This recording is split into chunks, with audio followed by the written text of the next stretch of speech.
നമ്മുടെ തലസ്ഥാന നഗരമായ ഈ കൊടുങ്ങല്ലൂരിൽ ക്രിസ്തുദേവന്റെ ഒരു ആരാധനാലയം നിർമ്മിക്കുന്നതിനുള്ള സമ്മതപത്രം വിശുദ്ധ തോമാവറുകൾക്ക് നാം സസന്തോഷം സംഭാവന നൽകുന്നു. കുഞ്ഞുണ്ണി,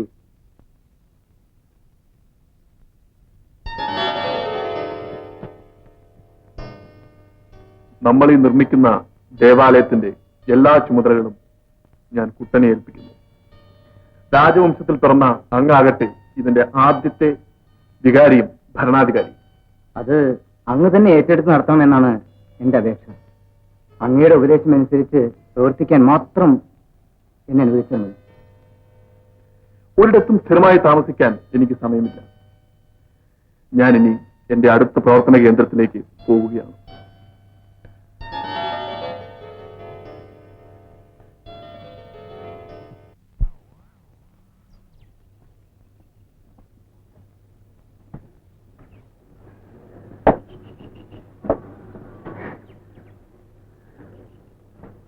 ഈ വെള്ളം കുടിക്കാൻ കൊള്ളാമോ? ഇത് കുടിക്കണ്ട. ദാഹിക്കുന്നു. കിട്ടോ എടാ കിട്ടോ, ഇപ്പോഴത്തെ ആൾക്ക് കുറച്ച് സംഭാവന കൊണ്ടൊന്ന് കൊടുക്കൂ.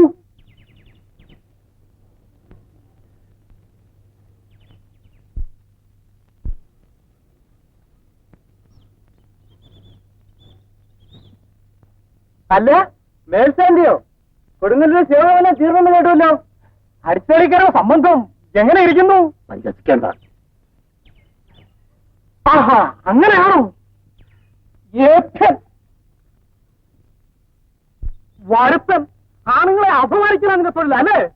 പൊയ്ക്കോ അവിടുന്ന്, അല്ലെങ്കിൽ അടിച്ച് പുറത്തും. എമ്പോക്കി നിനക്ക് സംഭാരം തരാൻ നിരൂപിച്ചപ്പോഴേ കരു തെറ്റി നോം വെച്ചരിച്ചില്ല നിപ്പ്. പൊയ്ക്കോ അവിടുന്ന്.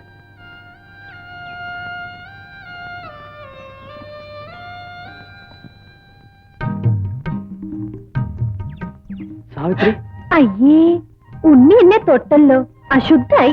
ഇനി കുളിച്ചിട്ട് വേണം ക്ഷേത്രത്തിൽ കയറാൻ. ഞാൻ ശുദ്ധം മാറിയിട്ടില്ല. ദേവീദൂസം തന്നെയാ എന്റെയും പുറപ്പാട്. ഇവിടെ എങ്ങും ദേവീക്ഷേത്രം ഇല്ലല്ലോ. ഉണ്ടല്ലോ. എവിടെ? എന്റെ ദേവി യമധർമ്മനെ വിഡ്ഢിയാക്കി സത്യവാന്റെ ജീവൻ വീണ്ടെടുത്ത സാക്ഷാൽ സാവിത്രി ദേവിയുടെ പുനർജന്മം. എന്റെ ഹൃദയദേവത തങ്ങുന്നില്ല. അപ്പോ ഉണ്ണി ഇല്ലത്തേക്കായിരുന്നോ? ആയിരുന്നു. ഇനി പോകണം തീരുമാനിച്ചു. അതെന്താ? ദേവതയില്ലാത്ത അമ്പലത്തിൽ ഭക്തം പോയിട്ട് കാര്യമില്ല. ദീപാരാധന കഴിഞ്ഞ ഉടനെ ഞാൻ തിരിച്ചെത്തും. അതുവരെ ഞാൻ ഇവിടെ കാത്തിരിക്കും. ഒറ്റയ്ക്കോ? അല്ലാതെന്താ നിവൃത്തി? ആട്ടെ, സാവിത്രി എന്തെന്ന് ഒറ്റയ്ക്ക് പുറപ്പെട്ടത്? ഋഷിമാരാരെയും കാണുന്നില്ലല്ലോ. അവരുണ്ടെങ്കിൽ ഇങ്ങനെയൊക്കെ സംസാരിക്കാൻ സാധിക്കോ? അത് ശരി. അപ്പോൾ നിത്യവും ക്ഷേത്രത്തിൽ പോവാറുണ്ടോ? ഇല്ല. ഇന്ന് പ്രത്യേകിച്ച്? ഇന്ന് എന്താ ആഴ്ച? തിങ്കൾ. അത് തന്നെ. ഇന്ന് എനിക്ക് വ്രതവാ. ഓ, സോമവാരവ്രതം. അതെ. എന്തിനാ? എന്തിനാ? നല്ല ഭർത്താവിനെ കിട്ടാൻ. ആയിരിക്കും. എന്നാൽ ഈ നിലത്തേക്ക് മടങ്ങാമല്ലോ. സംശയിക്കണ്ട, ഭഗവാൻ പ്രസാദിച്ചിരിക്കുന്നു. എങ്ങനെ? എന്റെ കാരണവന്മാർ സാവിത്രിയുടെ കാരണവന്മാരുമായി ആലോചിച്ച് വേളി തീരുമാനിച്ചു. എന്നാലും വേളി കഴിയുന്നവരെ ഇത് മുടക്കാൻ പാടില്ല. എന്തുകൊണ്ട്? ഇതെന്റെ പ്രാർത്ഥനയാ. ഉണ്ണി പരിചയപ്പെട്ടതിന് ശേഷമാണ് ഞാനിത് നോച്ചു തുടങ്ങിയത്. എന്റെ ഉണ്ണിയെ തന്നെ. സാവിത്രി, എന്താ ചെയ്യുക? കാളസർപ്പ ദംശനമാ. രക്ഷയില്ല. അയ്യോ, അവിടെ നിന്നും കൂടി എന്നെ ഉപേക്ഷിക്കരുത്. ആറ്റുനൂറ്റുണ്ടായ അരുമ സന്തതിയാണിത്. ഇവനെ രക്ഷിക്കുവാൻ സാധിച്ചില്ലെങ്കിൽ ആ പാമ്പിനെ വിട്ട് എന്നെ കൂടി കടുപ്പിക്കൂ. മനുഷ്യനെ കൊണ്ടാവുന്നല്ലേ സാധിക്കൂ. ഈ കുട്ടിയുടെ ആയുസ് അത്രേ വിളിച്ചിട്ടുള്ളൂ. അലംഘനീയ കമലാസൻ ആജ്ഞ. ഈ കുട്ടിയെ ഞാൻ ഒന്ന് പരിശോധിക്കുന്നതിൽ വിരോധമുണ്ട്. നമുക്കെന്താ വിരോധം? ആര് പരിശോധിച്ചാലും ഈ കുട്ടിയുടെ ജീവൻ വീണ്ടെടുക്കാൻ സാധ്യമല്ല. നിശ്ചയം. കർത്താവിന്റെ കനിവുണ്ടെങ്കിൽ ഏത് ജീവനും വീണ്ടും. കർത്താവോ? ഏത് കർത്താവ്? എന്റെ ഗുരുനാഥൻ, ലോകരക്ഷകനായ ഈശോ മിശിഹ. ഓ, ഒരു പുതിയ മതക്കാരൻ വന്നിരിക്കണമെന്ന് കേട്ടു. അത് നിങ്ങളാണോ? അതെ, നിങ്ങളുടെ കർത്താവിന്റെ ദൈവം കൊണ്ട് ആ കുട്ടിയുടെ ജീവൻ രക്ഷിക്കാൻ പറ്റുമോ? കഴിയുമെന്നാണ് എന്റെ വിശ്വാസം. എന്നാൽ നമുക്കതൊന്ന് കാണുമല്ലോ. കണ്ടാൽ മാത്രം പോരാ, അത് അംഗീകരിക്കുകയും വേണം. ചത്ത കുഞ്ഞിനെ ജീവിപ്പിക്കുമെങ്കിൽ ആ സിദ്ധി അംഗീകരിക്കുന്നതാണല്ലോ മര്യാദ. അങ്ങ് ശുദ്ധനാണെന്ന് എനിക്കറിയാം.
അവിടുത്തെ അനുഗ്രഹത്തിന് നാം പ്രാർത്ഥിക്കുന്നു.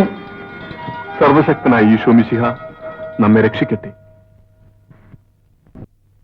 ചപ്പൻ ഹൈന്ദവധർമ്മം ഒക്കെ കളഞ്ഞു കുളിച്ചു. ഇനിയിപ്പൊ എന്താ ചെയ്യ? ഒരുത്തൻ പാമ്പിനെ കൊണ്ടൊന്ന് വിഷടിപ്പിച്ചു ഉത്തരേ. അത് കണ്ട ഉടനെ മതവും മാറി. അവന്റെ മോന് എന്റെ മോളെ കൊടുക്കാനോ? അത് ഈ ജമ്മൻ നടപ്പില്ല. സാവുത്രിക്കുട്ടി ഉണ്ണിയുമായി ലോഹിത്തിലാന്നാ പറഞ്ഞു കേൾക്കണത്. മറ്റൊരു വേളിക്ക് സമ്മതിക്കുമോന്ന് സംശയ. സമ്മതിക്കില്ലാന്നോ? അവൾ അത്രയ്ക്കായോ? വേളി നിശ്ചയിക്കേണ്ടത് നോമ, അവളല്ല. പക്ഷേങ്കി അങ്ങനെ തന്നിഷ്ടത്തിന് ഭാവം വെച്ചാലേ അടിച്ചിറക്കി പടി വിലക്കും. എന്റെ മോള് മരിച്ചുപോയെന്നാ വിചാരിക്കും.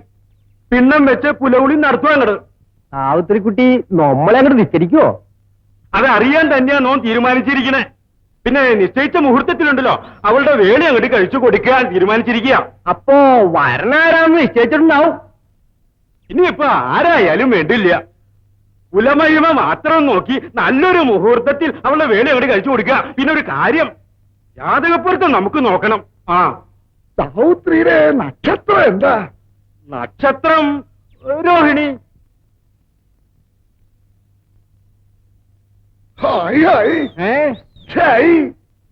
ഗണമൊത്ത ഗുണം 10 എല്ലാ പൊരുത്തങ്ങളും ഒത്തിരിക്കണം. രോഹിണി ഉത്രട്ടാതി. ആരായി ഉത്രട്ടാതി? നോം തന്നെ നങ്ങ് വെച്ചോളൂ. നമ്മുടെ വേലി കാലായിട്ട് ആണ്ടും തികഞ്ഞിരിക്കണു. എല്ലാം ശുഭം തന്നെ. സാവുത്രിയെ നോം തന്നെ വേലി അയച്ചോളാം. ചെമ്മങ്കാട്ടില്ലം പേര് കേട്ടതാ. അവിടുത്തെ ബന്ധം നമുക്കും ബഹുമതിയാ. എന്താ ഒന്നും മിണ്ടാത്തേ? ഇനിയിപ്പൊ എന്താ പറയണേ? നോ സമ്മതിച്ചു. എന്താ അങ്ങനെയല്ലേ?